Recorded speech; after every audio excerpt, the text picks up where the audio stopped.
আসসালামু আলাইকুম। দেখেন আজকের অন্যরকম রান্না।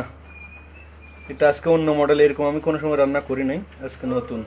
মাংসের মতো তেল তুল দিয়া পেঁয়াজ মশলা দিয়ে একদম বসা দিলাম একবারে। এটা হলো রুই মাছ, আমার বন্ধু একটা খায় না কাঁকড়া। আর এই যে দেখেন মিষ্টি কুমড়া ভাজি হইতেছে। পানি আমাদের সবসময় গরম পানি থাকে। পাতলা ডাল, শাকগুলা বাফ দিচ্ছি, শাকগুলো যাতে বাফ দিলে একটু কমে আসবে। তারপরে আবার মশলা দিয়ে পেঁয়াজ মরিচ দিয়ে রান্না হবে। যে ডাইলে বাগার দেওয়া হচ্ছে শাক, আমরা শাক, এই যে ডাল হয়ে গেছে। এই যে কাঁকড়া দিয়েছিলাম না মাংসের মতো, আমি কোনো সময় রান্না করি না এরকম, দেখলাম এবার টেস্ট করে এভাবে হয় কিনা, ভালো জানাবো আপনাদেরকে, দেখাবো।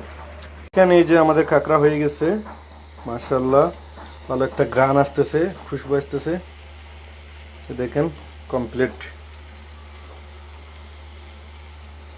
এখন নিয়ে যাব, শেষ।